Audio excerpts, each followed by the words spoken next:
The archival record of Deadwood, South Dakota, in the year of our Lord 1876, is a document of raw, violent expansion. It speaks of gold strikes, claim disputes, and the crude architecture of a town erupting from the mud. But beneath the official histories, written in ledgers and legal deeds, lies another record, one etched into the unrecoverable memories of the lost. This case file concerns one such record. It is the story of a mother who, facing the terminal corrosion of poverty, chose to settle a debt not with currency, but with the one pure thing she had left in the world, her own child. If the silence of lost histories is where you find truth, and this is your first visit to our archive, subscribe now, and never miss an entry into the ledgers of the forgotten. The journey that delivered the mother and her daughter to the mouth of that gulch was a funereal procession of its own. It had begun months before, with the rattling cough of a husband who would not see the spring planting. His passing was followed by the quiet, procedural cruelty of the bank, which took the farm in Ohio that had been in his family for 2 generations. What remained was a pittance, 2 train tickets west, and a half-believed rumor of fortune to be found in the Black Hills. The mother, Margaret Doyle, was a woman hollowed out by loss, propelled forward now only by the animal instinct to protect her young.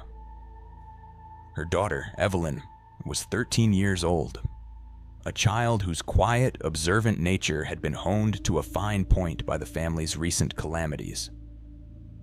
She watched the rolling plains give way to jagged hills from the train window, her reflection a pale ghost superimposed over the unforgiving landscape. She held a worn book of Psalms in her lap, not for faith, but for the familiar weight of it in her hands.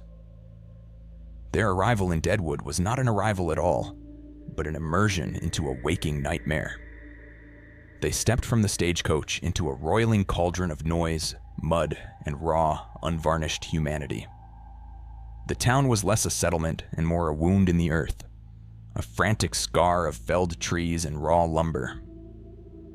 The main thoroughfare was a river of ankle-deep muck, a vile stew of dirt, sawdust, and animal waste, churned by the endless traffic of heavy-laden wagons, weary oxen, and men whose faces were obscured by weeks of trail dust and nascent greed.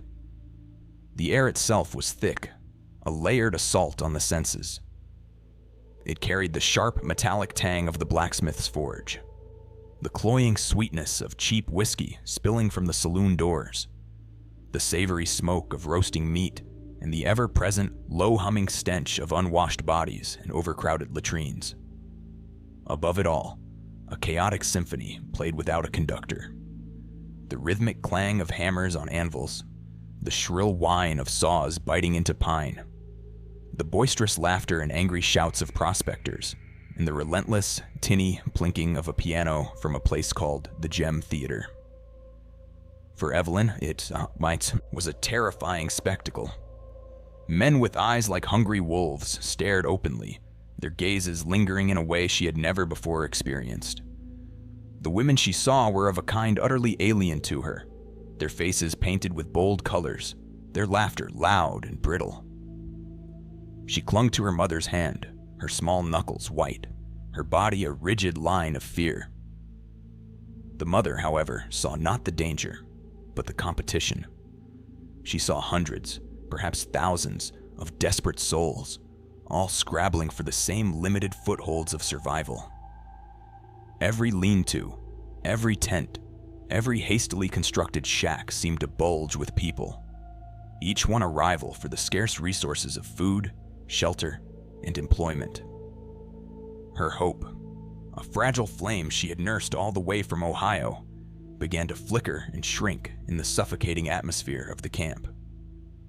They found lodging in a rooming house at the edge of the main settlement, a wretched place where the walls were little more than canvas sheets, offering no barrier to the sounds of the city's nocturnal agonies and ecstasies. Their room was a cell containing a single cot and a bucket. The landlady, a woman with a face like dried leather and a perpetually suspicious squint, demanded 2 weeks' payment in advance. The transaction depleted the mother's meager savings by more than half. The days that followed were a grueling education in the economics of desperation. The mother sought work as a laundress, a seamstress, a cook, anything that required hands and a strong back. But in a town where women were a commodity, her value was assessed on a different scale entirely. She was past her prime, her face etched with worry and her body thinned by grief and poor nutrition. The matrons of the more respectable establishments, the few that existed, took one look at her worn dress and hungry eyes and turned her away.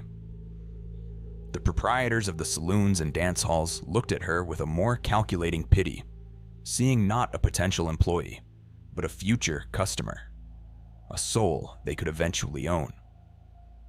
Every closed door, every polite but firm refusal, was another stone added to the crushing weight on her shoulders. She would return to their small, damp room each evening, the smell of failure clinging to her clothes, and find Evelyn sitting on the cot, reading her book by the fading light from their one small window. The daughter would ask no questions, but her large, solemn eyes would search her mother's face, and in them, the mother saw her own failure reflected 1,000 times over. The unspoken question hung in the air between them. What will become of us? It was this question that drove the mother into the orbit of Silas Crane. His establishment, the Golden Deuce, was not the largest gambling hall in Deadwood, but it was the one that seemed to exude the most potent aura of inevitability. It was a place where desperate men wagered their last grains of gold on the turn of a card, and where hope was systematically and efficiently dismantled. The proprietor was a man who moved with a preternatural calm through the chaos he orchestrated. He was not physically imposing, but he possessed a quiet, unnerving stillness that commanded attention. His eyes, small and dark, seemed to miss nothing. He dressed in tailored suits of a quality far above the Deadwood standard, a stark black silhouette against the grime and squalor of his surroundings. He was, in the parlance of the camp, a man who mined the miners, and his claim was the richest of them all. The mother first entered his hall not to gamble, but to beg for work washing glasses or sweeping floors. The proprietor listened to her plea with a placid, almost sympathetic expression. He told her there were no such positions available. But as she turned to leave, he mentioned that he sometimes offered small loans to those in dire need, to be repaid with modest interest. It was a lifeline, and she seized it without considering the nature of the man who was offering it. The first loan was small, just enough to cover another week's rent and purchase a few meager supplies. The second, a few days later, was larger. The mother began to frequent the hall, not as a patron, but as a petitioner, her visits growing more frequent as her funds dwindled to nothing. The proprietor was always gracious, always willing to extend her credit. He would make a note in a large, leather-bound ledger, the scratching of his pen the only sound in his quiet, curtained office, a stark contrast to the cacophony of the gambling floor outside. She was aware, in a distant, clouded way, that the debt was growing. But she pushed the thought aside, focusing only on the immediate, desperate need to survive another day, another week. She did not understand that she was not a borrower. She was an investment. The proprietor was a patient man. He had seen this story play out hundreds of times. He knew that desperation, like a fever, follows a predictable course. He watched the mother's initial pride erode into shame, her shame curdle into a dull, numbing despair. He saw the way her gaze would sometimes drift towards the gaming tables, the flicker of a desperate idea in her eyes. He knew it was only a matter of time. The breaking point arrived on a cold, rain-lashed evening. The landlady had delivered an ultimatum. The rent was to be paid by morning, or they would be out on the street. The mother, soaked and shivering, her last attempt to find work having ended in another harsh rejection, stood before the proprietor in his office. Her voice was a raw whisper when she explained her situation. He listened, as always, with that unnerving calm. When she was finished, he did not offer another loan. Instead, he closed his ledger, folded his hands on the polished surface of his desk, and looked at her directly for the first time. He told her that her debt had reached a significant sum. He spoke of contracts and obligations, his tone still mild, yet underscored by a cold, unyielding finality. Panic, cold and sharp, pierced the mother's despair. She saw the trap closing around her, a trap she had walked into with open eyes. It was then that he presented his solution. He did not raise his voice. He did not threaten. He spoke in calm, reasonable terms, as if discussing a simple business transaction. He noted that she had a daughter, a healthy girl on the cusp of womanhood. He spoke of the demand in a town like Deadwood for domestic help, for young women to work in the kitchens and laundries of the more established businesses. He mentioned a need for a girl to assist in his own household, a position that would provide room, board, and a modest wage. A wage, he added, that could be applied directly to her outstanding debt. Every word was carefully chosen, a masterpiece of euphemism and insinuation. He never used the words brothel, or prostitute, or sale. He spoke of employment, of opportunity, of a way out of her predicament that would ensure her daughter was fed and sheltered. The mother stood frozen, the proprietor's words washing over her, each one a drop of poison seeping into her soul. An image of Evelyn's face flashed in her mind, her daughter's trusting eyes, the quiet innocence that had somehow survived their ordeal. A wave of nausea so profound it nearly brought her to her knees, threatened to overwhelm her. Her entire being screamed in protest. This was an unthinkable line, a boundary of morality so fundamental that to cross it was to cease to be human, to cease to be a mother. But then, another image rose to counter it. The image of Evelyn shivering in the street, cast out into the mud and the filth, at the mercy of the hungry-eyed men she had seen everywhere. The proprietor said nothing more. He simply waited, his stillness a form of immense pressure. He knew, with the certainty of a master predator, that he had already won. He had isolated his prey, exhausted it, and now he was simply waiting for the inevitable collapse. In the suffocating silence of that small office, with the rain beating against the window pane like a frantic, trapped thing, the mother felt the last of her moral foundations begin to crumble, turning to dust under the crushing, unbearable weight of a world that had offered her no other choice. She looked at the man who was offering to solve her problems, and for the first time, she did not see a monster. She saw a door, and she knew, with a certainty that would haunt her for the rest of her days, that she was going to walk through it. Her agreement was not spoken. It was a slight, almost imperceptible nod, a gesture of surrender so small it was nearly lost in the dim, candlelit room. The proprietor watched her, his expression unchanged, and then he reached for a clean sheet of paper. The transaction was underway. Evelyn was already gone. The paper the proprietor placed before her was a single sheet of heavy, cream-colored stock, a startling oasis of civility in a town built of raw lumber and mud. It was filled with a dense, elegant script, the ink a deep, glossy black under the flickering gaslight of his office. He slid an inkwell and a simple wooden pen across the polished desk, the sound a soft, deliberate hiss against the wood grain. He explained that it was a standard contract for domestic employment, a formality to ensure all parties understood their obligations. He gestured towards the bottom of the page, to a single stark line where a signature was required. The mother stared at the document, but the words swam before her eyes, refusing to resolve into coherent meaning. They were a black, impenetrable thicket, and she knew, with a primal certainty that to enter that thicket was to be lost forever.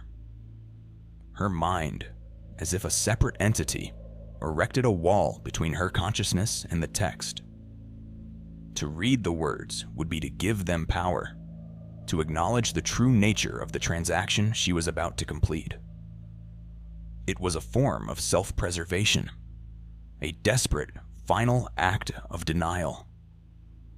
She was not selling her child. She was signing an employment agreement. She was not abandoning her daughter to an unspeakable fate. She was securing her a position with room and board. Her hand trembled as she reached for the pen. The wood felt alien in her fingers, a dead, unyielding thing. She dipped the nib into the ink, the small black pool reflecting the lamplight like a malevolent eye. She could feel the proprietor's gaze upon her, not with impatience, but with a kind of serene, academic curiosity. He was observing a specimen, watching a predictable chemical reaction unfold. The only sound in the room was the frantic beating of her own heart and the distant, muffled thump of the piano from the gambling hall, a jaunty, soulless tune that seemed to mock the solemnity of the moment. She thought of Evelyn's face, of the absolute trust in her daughter's eyes, and for a heart-stopping second, her hand froze above the paper. A rebellion, fierce and hot, surged through her. She could stand up, she could scream, she could tear the document to shreds and flee into the rainy night.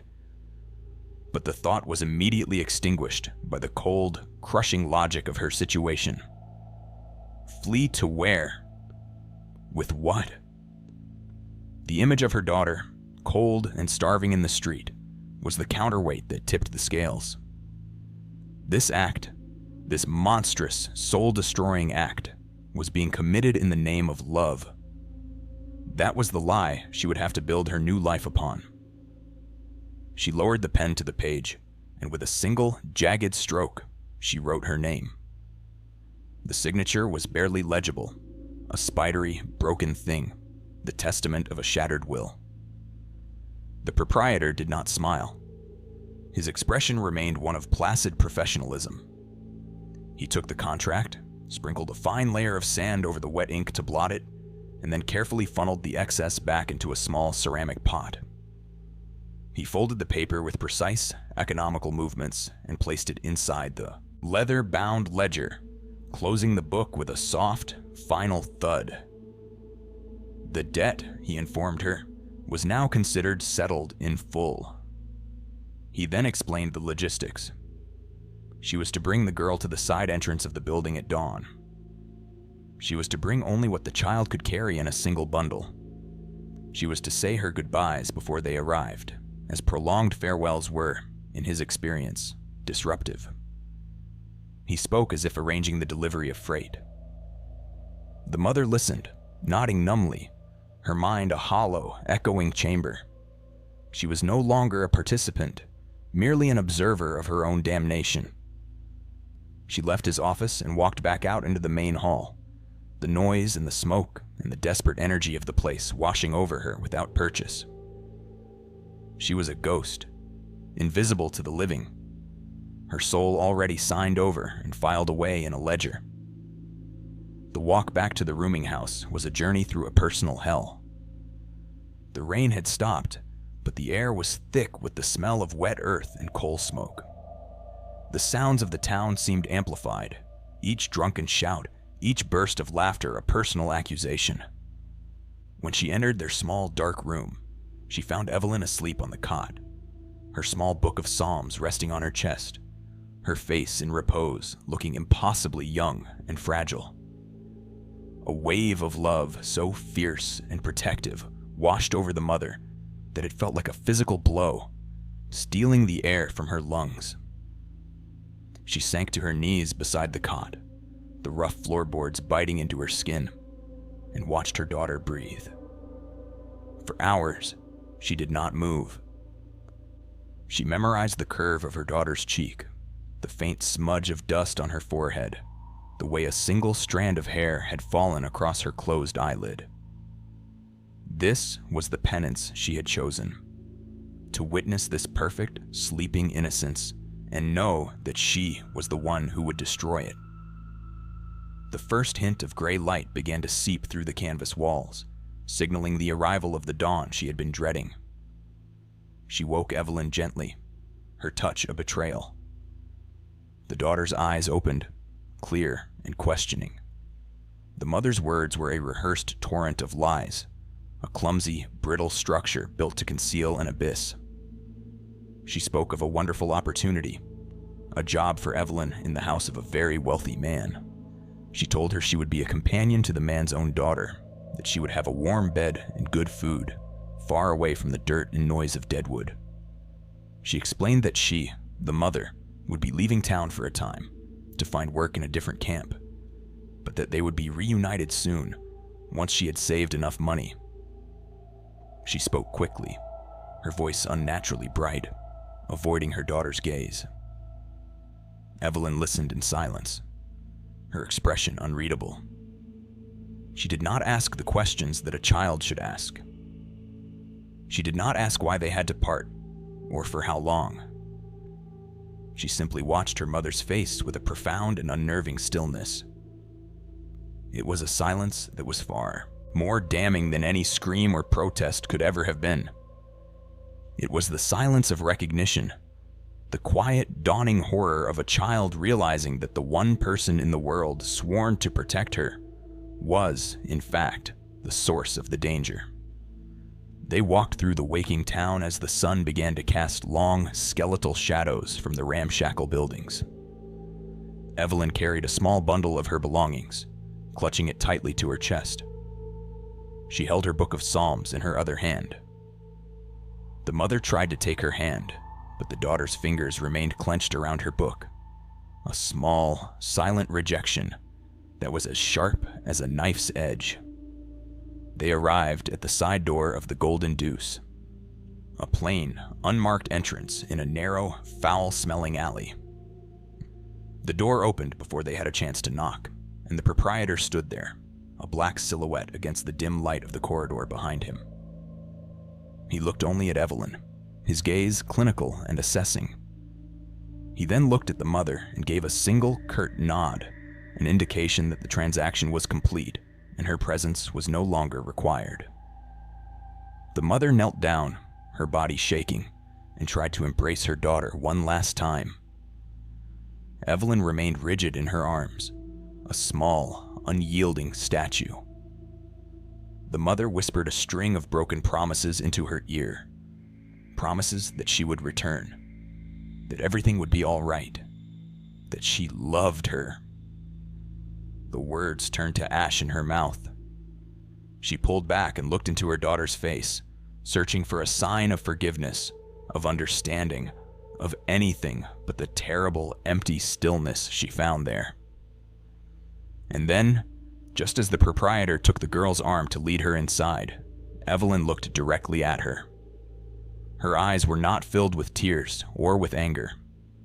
They were filled with a calm, bottomless clarity, an ancient and terrible knowledge that no child should ever possess.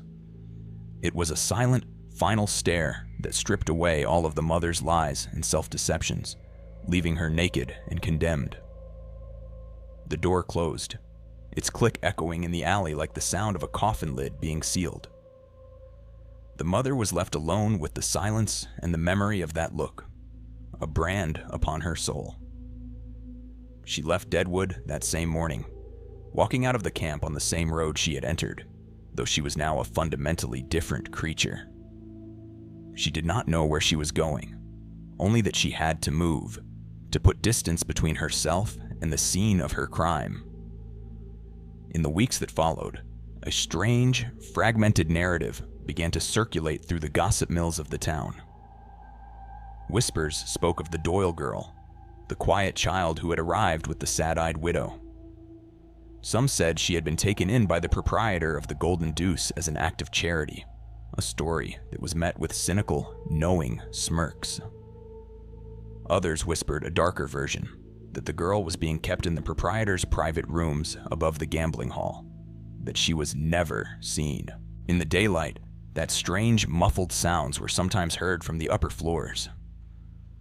The stories were vague, embellished with each telling, but they all circled the same unspoken truth. The girl from the Doyle family was gone, absorbed into the machinery of vice that powered the town. It was during this time that the mother, in her early aimless wanderings, found herself seeking the counsel of a man of the cloth.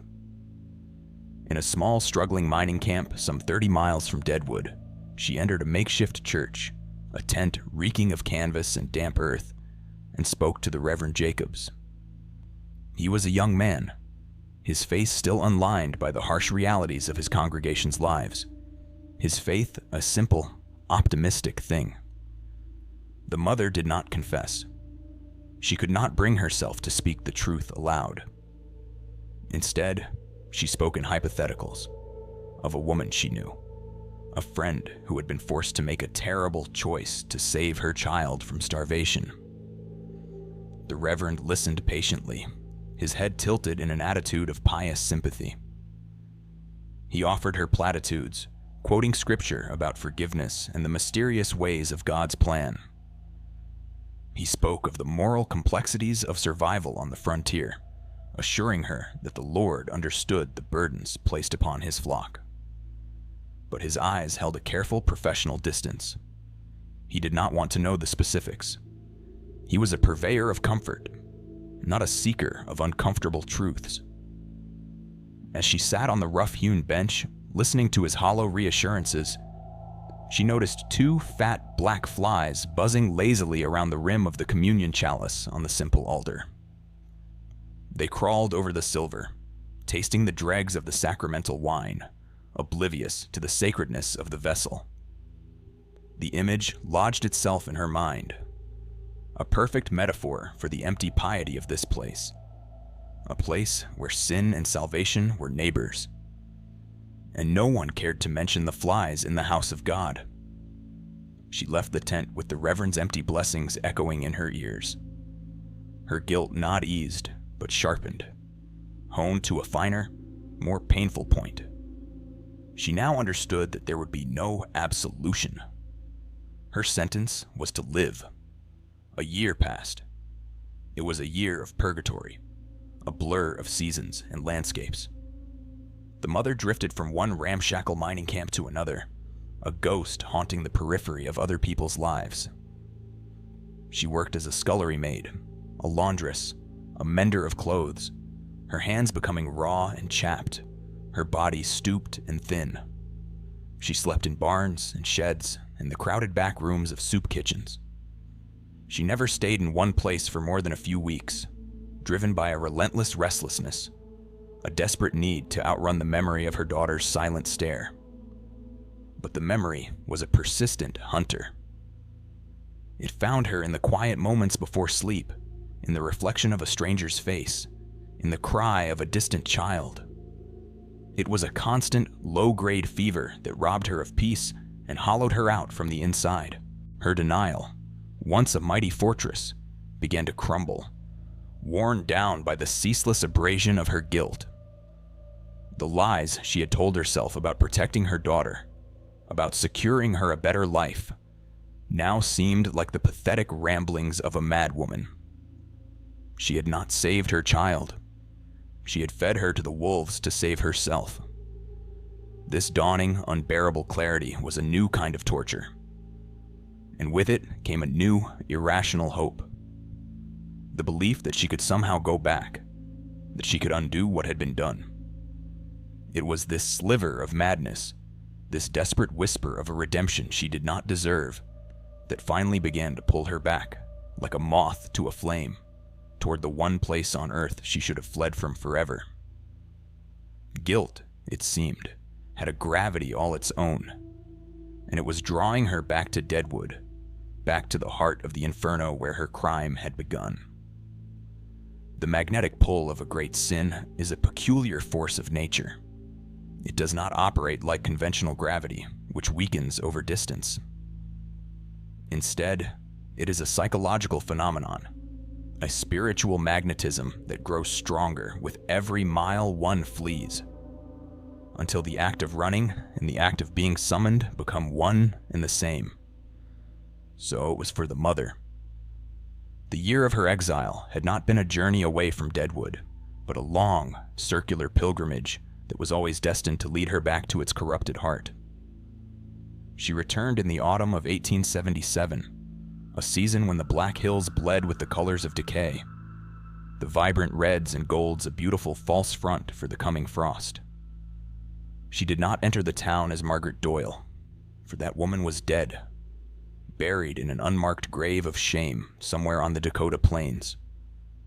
The woman who now walked the familiar muddy streets was a phantom, gaunt and hollow-eyed, who called herself Mary Hale. It was a name as gray and forgettable as her worn woolen shawl, a name chosen for its utter lack of history. The Deadwood she returned to was a more permanent, more deeply rooted version of the chaotic camp she had fled. The raw, splintered lumber of the previous year had been replaced with false-fronted buildings, their facades painted in hopeful, peeling colors. Boardwalks now lined sections of the main thoroughfare, elevating the moderately prosperous a few inches above the ever-present muck. The town's primary industry, vice, had also matured. It had shed its frantic, opportunistic skin and settled into a more organized, more efficient system of human consumption. The saloons were larger, the gambling halls more opulent, and the brothels, once confined to discreet back rooms and shadowed tents, now stood openly. Two-story structures lining the polluted banks of Whitewood Creek, their windows glowing like jaundiced eyes in the twilight. The whole town felt heavier, more settled in its damnation. The gold rush was evolving from a fever into a chronic disease, and the architecture was a testament to its pathology. For the woman who called herself Mary, this new, more confident Deadwood was a landscape of ghosts. Every corner held a memory, every saloon door a phantom echo of the proprietor's voice.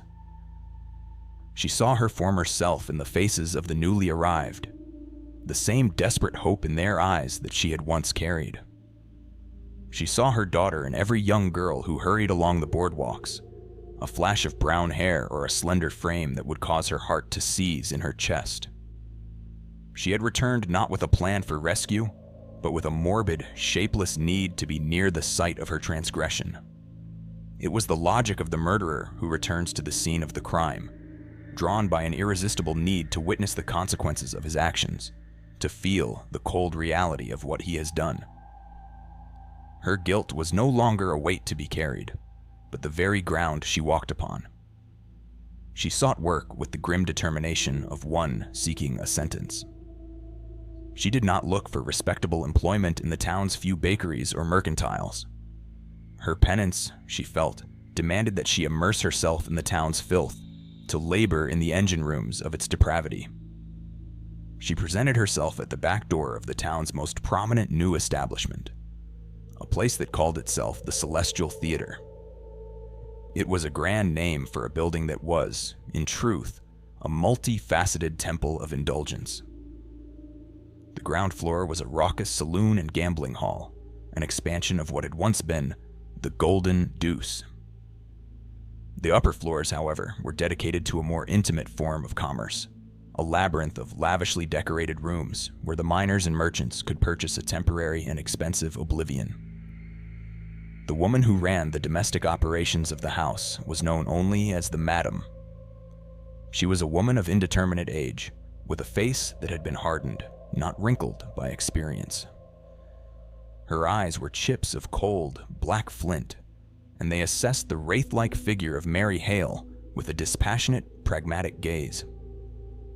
She was not interested in the woman's past, her sorrows, or her name. She saw only a pair of hands, a strong back, and a spirit that appeared to be already broken, which meant she would likely be a compliant and uncomplaining worker. She asked the applicant if she knew how to work a laundry. Mary Hale nodded. The madam told her the work was in the basement, the pay was meager, and the hours were long. She would be given a pallet to sleep on in a corner of the cellar, and one meal a day. It was, in its own way, A perfect description of hell. Mary Hale accepted without hesitation. To descend the steep, splintered wooden stairs into the laundry was to enter another world. The basement was a vast subterranean chamber of stone and earth, perpetually shrouded in a thick, choking steam that clung to the skin and clothes, making the air heavy and difficult to breathe. The only light came from a few grimy, high-set windows at ground level, which cast weak, watery shafts of gray through the roiling vapor, illuminating dust motes and condensation that dripped incessantly from the low, timbered ceiling. The dominant sound was the rhythmic, violent sloshing of water in massive wooden washtubs, a sound punctuated by the grating scrape of scrub boards and the grunts of exertion from the other laundresses. The dominant smell was a sickening cocktail. The sharp, chemical bite of lye soap, the cloying sweetness of cheap perfume, the sour tang of spilled whiskey and male sweat, and the faint, metallic scent of blood. It was the smell of the house's sins, washed out and wrung from the fine silks and rough cottons of its inhabitants. Her days became a blur of punishing, repetitive labor. She hauled buckets of water from a hand pump in the alley, her muscles screaming in protest.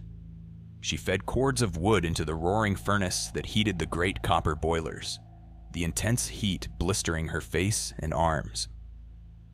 She plunged her hands into the scalding, lye-laced water, scrubbing at the intimate stains on the women's chemises and the men's shirts, her own identity dissolving in the endless, mindless rhythm of the work. She was no longer a mother, no longer a woman with a past. She was an automaton, a creature of steam and soap and sorrow.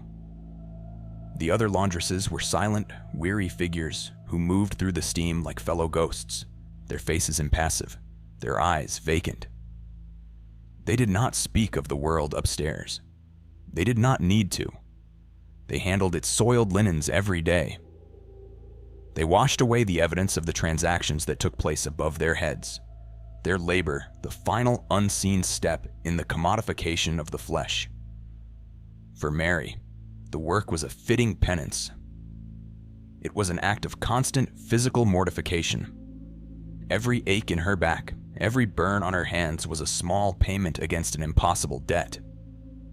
She was living, quite literally, inside the foundations of her own crime, breathing its effluence, cleaning up its refuse. Weeks turned into months. The world outside the laundry ceased to exist.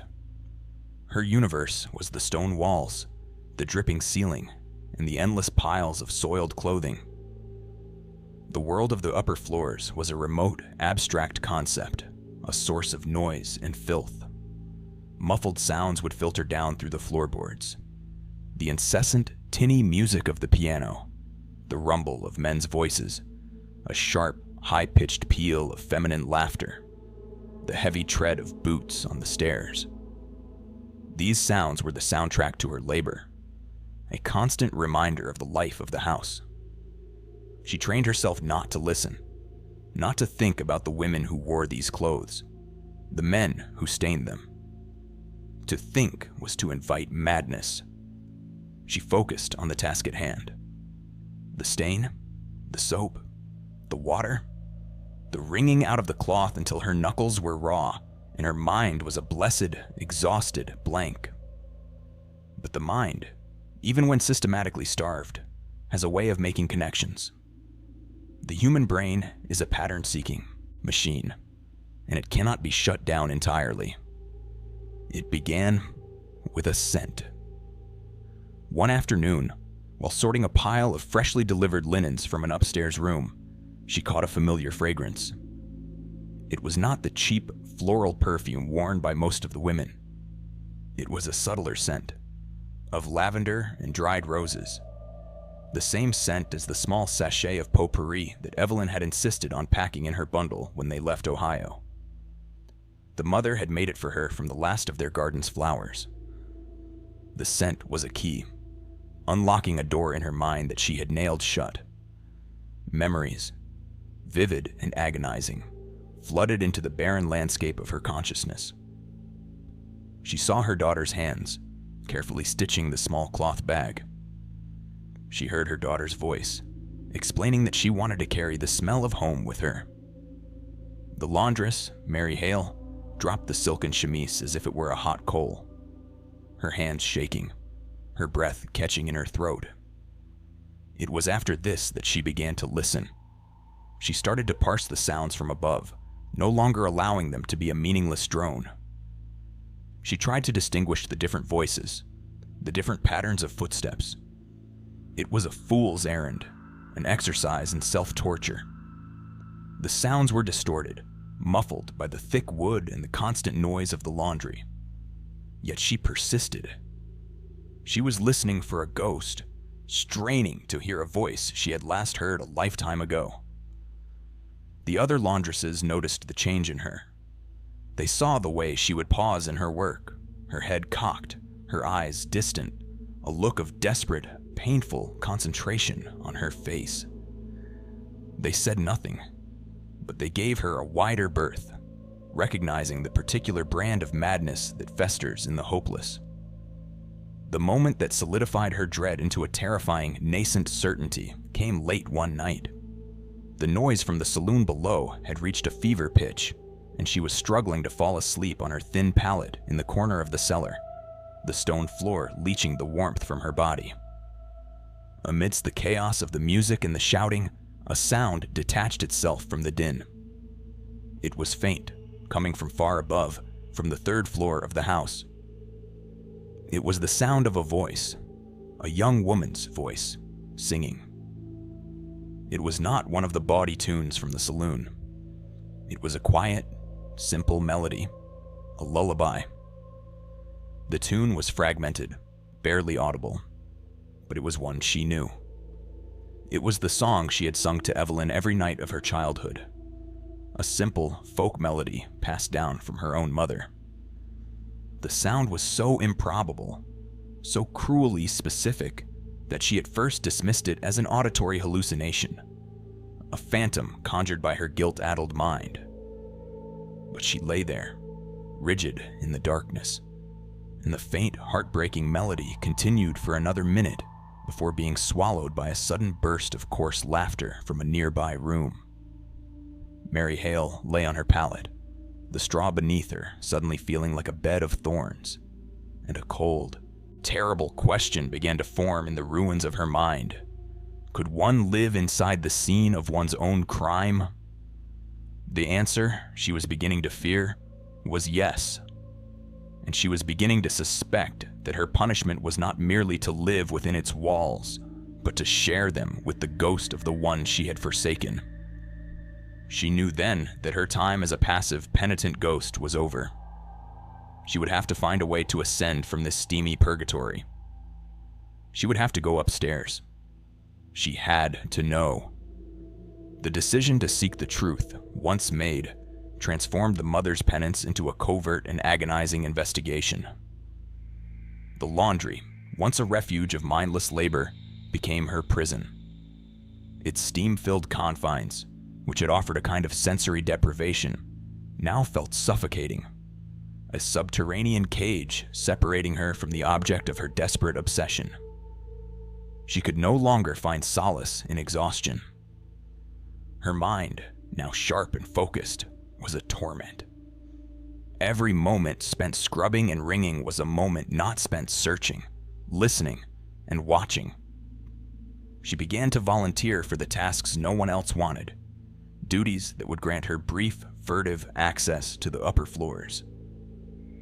She offered to haul the heavy baskets of soiled linens down from the bedrooms and to carry the stacks of clean, folded sheets back up. These brief excursions were fraught with a terrifying, electric tension. She moved through the lavishly decorated hallways of the upper floors, like a spy in enemy territory. Her head bowed, her eyes scanning everything from beneath the brim of her worn bonnet. The world upstairs was a universe away from the grim functionality of the cellar. The corridors were carpeted in rich, crimson runners that absorbed the sound of her footsteps. The air, thick with the scents of expensive perfume, cigar smoke, and spilled liquor, felt decadent and corrupt. Velvet curtains, heavy and dust-laden, blocked out the daylight, creating a perpetual twilight illuminated by the soft, greasy glow of gas lamps. The walls were covered in flocked wallpaper, its intricate patterns of flowers and birds seeming to mock the calculated ugliness of the transactions that took place within them. The silence here was different too. It was not the silence of peace, but a heavy, watchful silence, punctuated by the creak of a floorboard, a muffled cough from behind a closed door, or the sudden, sharp clink of a glass. It was the silence of a place that was always waiting for the next customer, the next sin. During these clandestine journeys, she began to catch glimpses of the women of the house. They would flit across the far end of a hallway, their silk and lace wrappers whispering against the carpet, or lounge in a common parlor, their faces pale and bored in the dim light.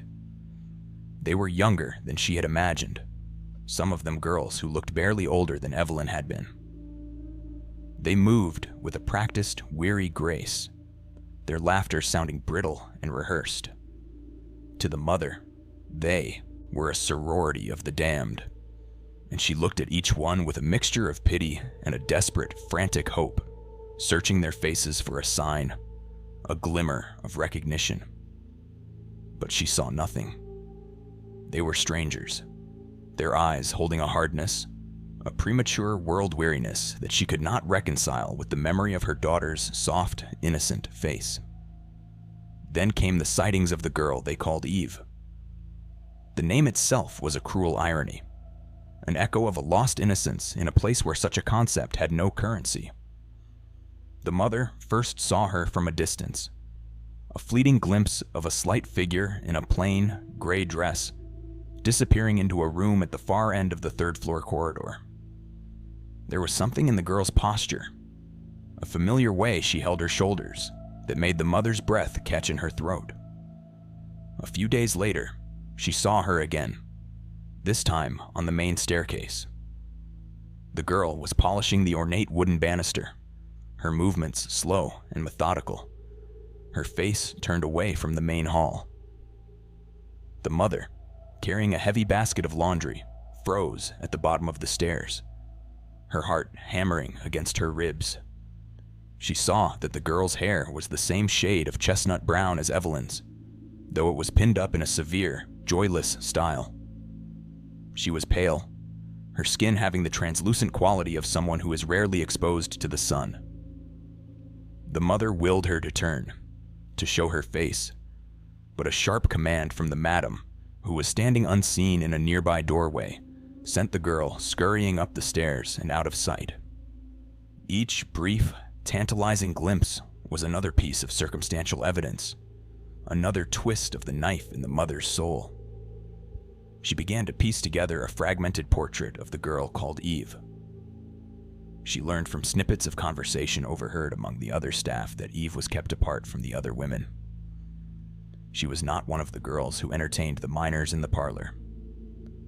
Her duties were confined to cleaning and mending in the private quarters of the third floor, a section of the house reserved for the proprietor's most exclusive and discerning clients. This detail, intended to signify a higher status, was, for the mother, the most damning fact of all. It confirmed that the girl was the personal property of Silas Crane, the man to whom she had signed her daughter over. The hope that she was mistaken, that this was all a monstrous coincidence, began to wither and die, replaced by a cold, sickening certainty. The discovery that shattered the last of her denial came not from sight, but from sound. One rainy afternoon, a violent thunderstorm descended upon Deadwood, the sky turning a bruised, greenish black. The wind howled, and the rain lashed against the windows of the house. A sudden, deafening crack of thunder shook the entire building, causing the lamps to flicker and a wave of nervous laughter to ripple through the saloon downstairs. The mother was on the second-floor landing, gathering a pile of discarded towels. In the sudden, ringing silence that followed the thunderclap, she heard a small, sharp cry of fear from the floor above, followed by a soft, whimpering sound. It was the sound of a child trying to suppress its sobs. And then, she heard it again. The lullaby. The same haunting, fragmented melody she had heard from the cellar weeks before. But this time, it was closer, clearer. The girl was singing to herself, a desperate, reflexive act of self-soothing in the face of the storm's fury. It was Evelyn's voice, older, thinner, and imbued with a sorrow that was almost unbearable to hear. But it was hers. The mother sank to her knees on the landing, the rough towel spilling from her arms, and the sound of her own ragged, silent weeping was lost in the renewed fury of the storm. From that moment on, a desperate, reckless urgency seized her. The methodical, cautious search was abandoned, replaced by a single-minded need to make contact, to speak to her daughter, to beg for a forgiveness she knew she could never receive. She waited for an opportunity, a moment when the madam was occupied and the third-floor corridor was empty. Her chance came 2 nights later. The house was at its busiest, the noise from the saloon a chaotic roar that provided a cover for her movements. She slipped up the back staircase, her heart a frantic drum against her ribs. The third-floor hallway was empty, the air thick and still. She crept towards the room from which she had heard the singing, the door of which was slightly ajar. Peeking through the narrow opening, she saw her. Evelyn. Her Evelyn sat on the edge of a small, simple bed, her back to the door. She was mending a tear in a piece of fine linen, her hands moving with a slow, practiced rhythm. The candlelight from a nearby table cast a soft, golden glow upon her, making her look ethereal, like a figure in a painting. She seemed smaller than the mother remembered. Her shoulders slumped in a posture of permanent resignation. As the mother watched, her daughter paused in her sewing and rubbed her arm, just below the shoulder. It was then that the mother saw the scars. A series of thin, pale lines, almost invisible against her pale skin, but unmistakable in the flickering light. They were the remnants of a childhood accident, a fall from a tree that had required stitches. The mother remembered the incident with a clarity that was physically painful. She remembered the sight of the blood, the feel of her daughter's small, trembling body in her arms, the smell of the doctor's antiseptic. The scars were the final, irrefutable proof. This was her child. A sound, a choked, guttural noise of grief and horror escaped the mother's lips. It was a sound she was not even aware of making, but it was loud enough to break the silence of the room. The girl on the bed stiffened, her head snapping up. She turned slowly, her eyes wide with a mixture of fear and confusion. For a single, eternal moment, their gazes locked across the room. The mother saw her daughter's face clearly for the first time in over a year. It was the same face, the same wide, intelligent eyes, the same delicate mouth. But it was as if a veil had been drawn over it, a translucent film of sorrow and experience that had aged her a decade. The recognition in Evelyn's eyes was not immediate. It was a slow, dawning horror, as if she were seeing a ghost, a specter from a life she had been forced to forget. Her lips parted, and she whispered a single word, a sound that was barely a breath. Mother. The word shattered the spell. The mother stumbled forward into the room, her hands outstretched, her mind a maelstrom of apologies and explanations that she could not form into words. But she never reached her. A figure emerged from the shadows in the corner of the room, a figure that had been there all along, watching in silence. It was the madam. She moved with a swift, silent efficiency, stepping between the mother and the girl. Her face, usually a mask of cold indifference, was now contorted with a quiet, controlled fury. She seized the mother's arm, her fingers digging into the flesh like talons. She did not raise her voice.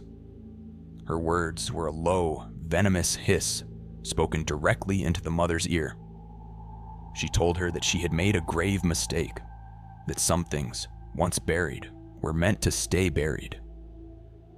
The mother struggled, trying to pull away, her eyes still fixed on her daughter's pale, shocked face.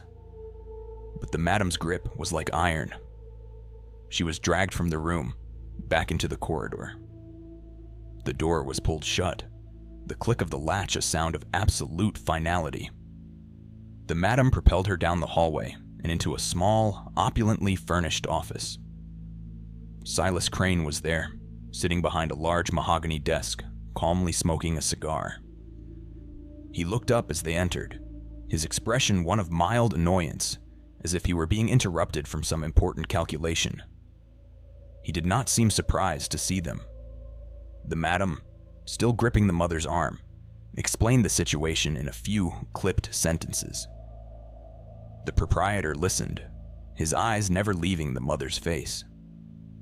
When the madam was finished, he took a long, slow draw from his cigar and exhaled a plume of blue-gray smoke that hung in the air between them like a shroud. He spoke, his voice the same calm, reasonable tone she remembered from a year before. He expressed his disappointment. He spoke of the agreement they had, of the need for discretion.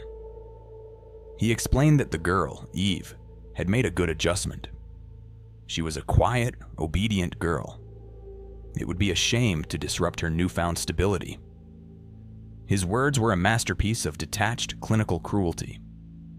He spoke of Evelyn as if she were a piece of livestock, a commodity whose tranquility was essential for maintaining its value. The mother, her mind reeling from the shock of the reunion and the horror of the capture, could only stare at him, her throat raw with unshed tears. She had expected to be thrown out into the street, or worse. But the proprietor had a different, more refined punishment in mind. He informed her that she would be allowed to remain in his employ. It was, he explained, the most practical solution. Her presence would serve as a constant reminder to the girl of the consequences of disobedience, and it would provide the mother with a unique opportunity for penance. She could stay, she could work, she could live under the same roof as the daughter she had sold, and she could never, ever speak to her again. It was, he said with the faintest hint of a smile, a form of mercy. The mother stood there, held fast in the madam's grip, and understood. This was not mercy. This was a sentence to a living damnation, a punishment so perfectly calibrated to her crime that it could only have been devised by the devil himself.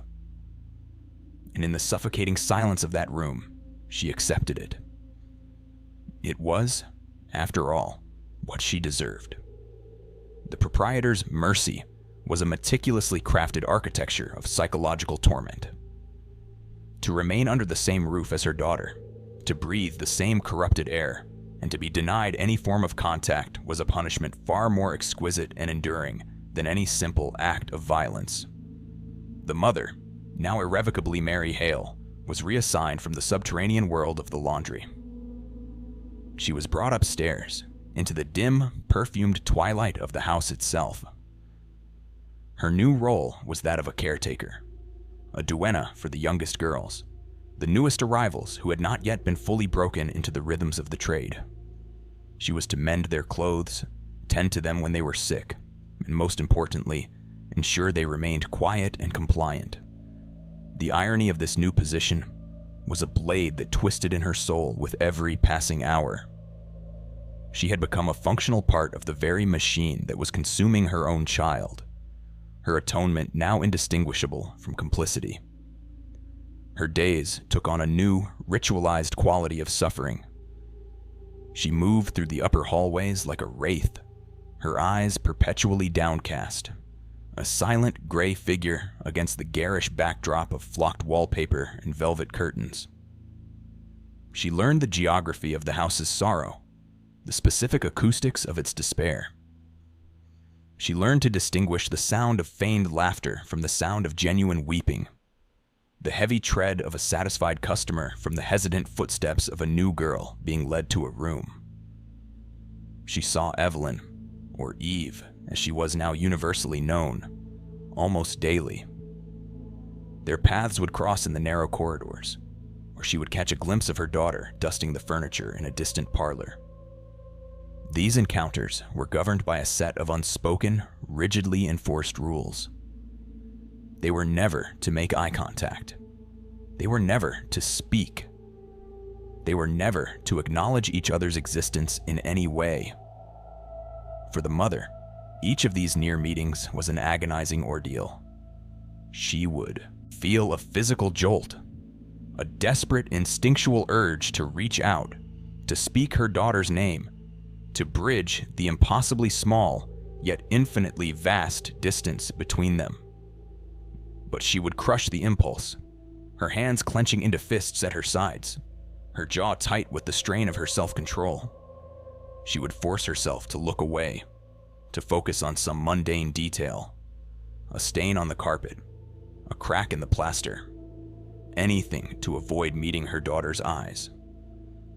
She did not know what she would see there, and she was terrified to find out. Would it be hatred, contempt, or worst of all, a vacant, empty nothingness, a sign that the girl she remembered was truly gone, replaced by this pale, silent stranger? She obeyed the proprietor's decree, not out of fear of punishment, but because she had accepted it as the central tenet of her penance. Her suffering was the only thing she had left to offer her daughter, a silent, continuous act of self-flagellation. Her body began to decay under the constant, low-grade fever of her grief. Her already thin frame grew more gaunt, her skin taking on a waxy, translucent pallor. A persistent, rattling cough settled deep in her chest, a physical manifestation of the unshed tears and unspoken words that were lodged in her soul. Her faith, once a source of comfort, now warped into a strange, private religion of self-punishment. She saw the madam and the proprietor not as mere mortals, but as demonic arbiters of her fate, their cruelties a righteous and deserved judgment upon her sins. She would spend her nights not sleeping, but kneeling on the cold floor of her tiny attic room, her lips moving in a silent, repetitive prayer that was less a plea for forgiveness and more a recitation of her own guilt. She was transforming into one of the house's fixtures, a permanent ghost haunting its corridors, her presence a cautionary tale whispered among the other women. The seasons turned, and the brutal Dakota winter descended upon Deadwood, burying the town in a thick shroud of snow and ice. The cold seeped through the walls of the Celestial Theater, a physical counterpart to the emotional frost that had settled permanently in the mother's heart. The windows of the house would be covered in a thick layer of frost, the intricate, feathery patterns like a beautiful, false promise of purity. It was during this long, dark winter that Evelyn disappeared again. There was no announcement, no explanation. One day, the girl they called Eve was simply no longer there. Her presence, which had been a source of constant, exquisite pain for the mother, was now replaced by an absence that was even more terrifying. The silence she had left behind was a screaming, echoing void.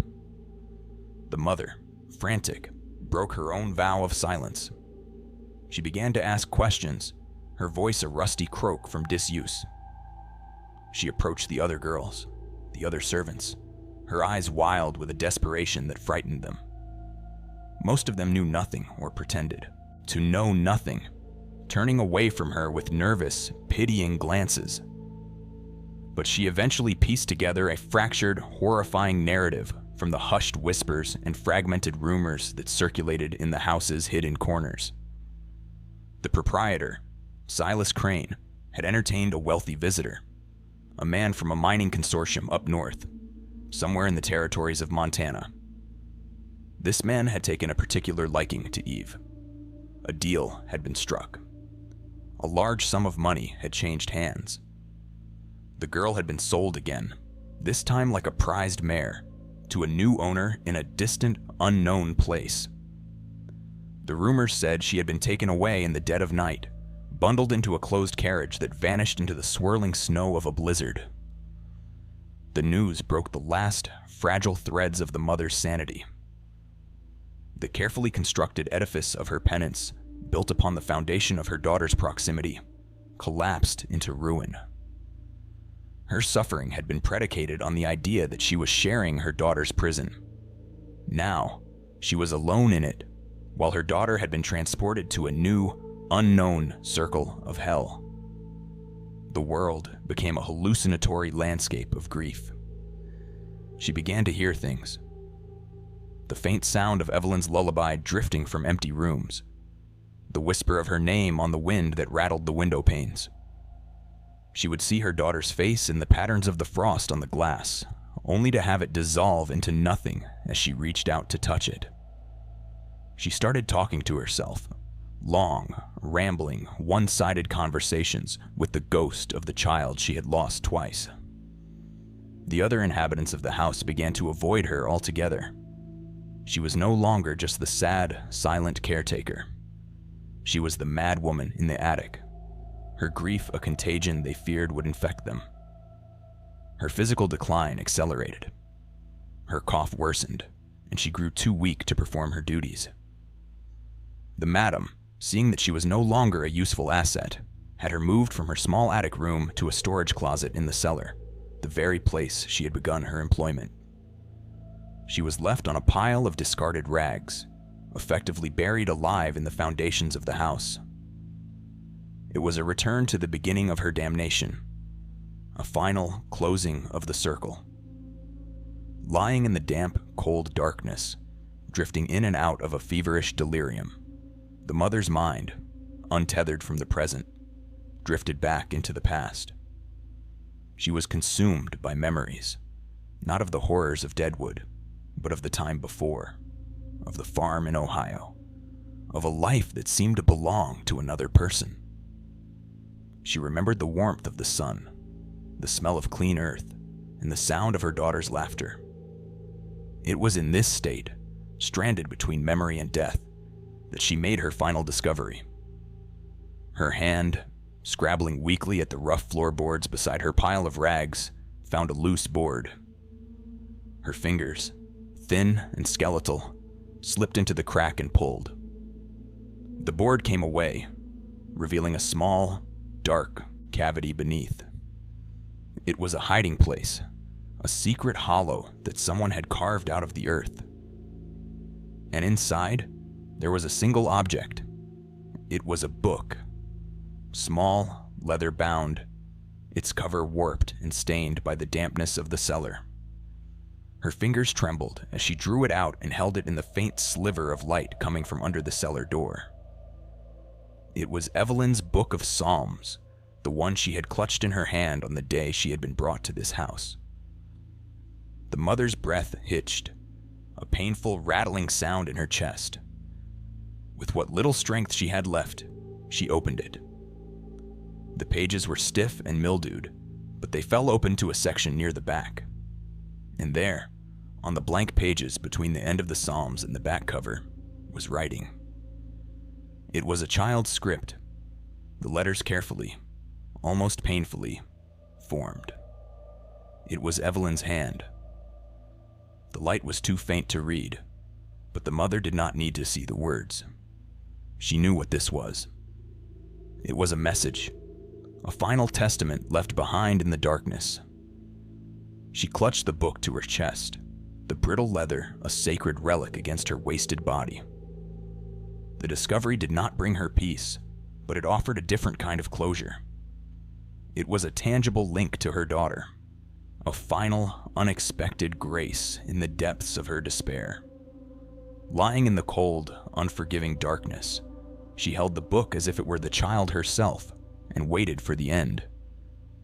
Is suffering enough to erase sin, or does it merely sanctify it? For the woman who had been Margaret Doyle, the question was no longer relevant. Her suffering was all she had left, and in this final discovered testament, it had at last found its holy text. The cellar of the Celestial Theater, a place designed for the storage of wine and the forgetting of sorrows, became the final repository for a story that the world had already discarded. The mother, lying on her pallet of rags, did not have the strength to decipher the spidery script in the back of the book, but in her fevered state, the words seemed to lift from the page and enter her mind directly. It was not a curse, nor a litany of accusations. It was a child's attempt to make sense of an incomprehensible betrayal. A quiet, heartbreaking conversation with a God who had seemingly abandoned her. The early entries were filled with a profound and lonely confusion, questions scrawled in a shaky hand asking why her mother had left her in this terrible place.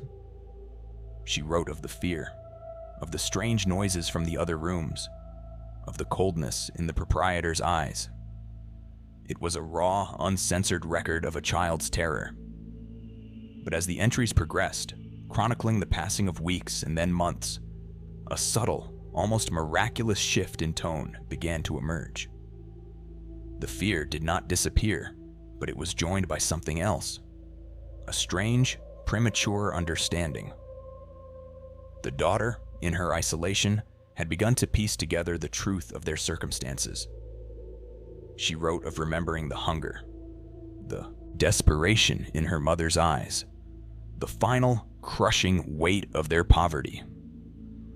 She recalled the conversation she had overheard from the proprietor's office, the hushed, desperate tones of a transaction she had been too young to understand at the time, but which now resonated with a terrible clarity. And from this dawning comprehension, an impossible flower began to bloom in the barren soil of her suffering: forgiveness. In the final entry, written in a hand that was noticeably steadier, more resigned, she wrote that she understood. She wrote that she knew her mother had not acted out of a lack of love, but from a surfeit of it, a desperate, misguided love that had led her to make a monstrous choice. She wrote that she forgave her. The final line, scrawled at the very bottom of the page, was a simple, devastating sentence. It said, "I pray that you are safe." This was the final testament the mother clutched to her chest as the winter reached its zenith. This absolution, delivered from a ghost, was a final, cruel mercy. It did not wash away her sin, but it reframed it, transforming it from a simple act of monstrous selfishness into a tragedy of impossible choices. She died sometime during the coldest week of that winter, a detail confirmed by the other servants who, taking pity on her, had been leaving scraps of food and water outside her closet door. When the offerings remained untouched for 3 days, the madam was informed. 2 hired men were dispatched to the cellar. They found the mother's body, shockingly light, and wrapped it in a canvas sheet. The book was still clutched in her hands, and one of the men had to pry her stiff, frozen fingers from it. He glanced at it, saw it was only a worn-out Bible, and tossed it back onto the pile of rags before hauling the body out into the frozen alley. No record was made of her death. Mary Hale had been as insubstantial in her passing as she had been in her life, a ghost who had simply ceased her haunting. The narrative of the house, however, continued its relentless, uncaring course. The seasons turned. The snow melted, turning the streets of Deadwood into a familiar morass of mud and filth. The gold rush continued, its fever unabated, and the Celestial Theater thrived, its nightly rituals of transaction and oblivion proceeding without interruption. The memory of the quiet girl called Eve, and the mad laundress who had followed her, faded, absorbed into the thick velvet curtains and the blood-red carpets of the house, becoming just another layer in its accumulating strata of unspoken sorrows. The proprietor, Silas Crane, grew wealthier, his ledgers filling with the black ink of other people's debts, his investments expanding. The madam continued to manage the house with her cold, efficient precision. The machinery of vice, once set in motion, was self-perpetuating. But the history of a place like Deadwood is written not just in ink, but in fire. In the spring of 1879, town's luck ran out. A fire, started by a carelessly overturned lamp in a nearby bakery, found purchase in the dry tinderbox structures of the settlement. Fanned by a strong wind, it became an inferno, a roaring, unstoppable beast that consumed the heart of the town. The Celestial Theater, a monument to the town's gilded corruption, was one of the first of the grander structures to be engulfed. The flames devoured the velvet and the lace, the polished mahogany and the cheap pine, the ledger books and the soiled linens, with an indiscriminate, purifying rage. For a few short hours, the night sky above the Black Hills glowed with the light of a burning Sodom, the fire consuming the physical evidence of 1,000 sins, both great and small. When the dawn broke, it revealed a landscape of ruin. The central part of Deadwood was gone, reduced to a field of smoking, blackened timbers, and solitary stone chimneys that stood like tombstones against the gray sky. The process of searching through the rubble began, a grim archaeology of the town's recent past. It was during this search that a volunteer, sifting through the charred remains of the Celestial Theater's foundation, found something. In the corner of what had been the cellar, protected from the worst of the heat by the damp earth and a layer of collapsed stone, was a single, improbable survivor. It was the corner of a book, a fragment of leather and scorched paper. Most of it was illegible, the text turned to brittle, black ash. But on one small, protected fragment of a page, a few words, written in a child's careful looping script, were still visible. They said only, "Pray that you are safe." The man, finding no value in the object, tossed it aside, where it was soon buried again under the debris of the town's frantic, forward-looking reconstruction. The Great Fire of Deadwood served as a convenient and total erasure of the town's early, inconvenient records. When the new, more permanent city of brick and stone rose from the ashes, many of its founding stories were buried with the old one. The official histories would speak of prospectors and entrepreneurs, of gunfighters and lawmen, but they would remain silent on the subject of the countless transactions that had truly built the town. The debts paid not in gold, but in flesh and spirit. When the world forgets a sin, does it still echo somewhere? It does. It echoes in the archives of the lost, in the fragments that survived the fire. The soil of Deadwood is rich, not because of the gold that was taken from it, but because of the stories that were buried in it. The silent, unrecoverable histories of those who came seeking a fortune, and found instead that the only currency that mattered was memory, and that some debts can never be repaid, only forgiven. The case file on Margaret and Evelyn Doyle is now closed. Subscribe to the Blasphemy Archive to stand among those present when the next is opened. And leave your thoughts on what you have witnessed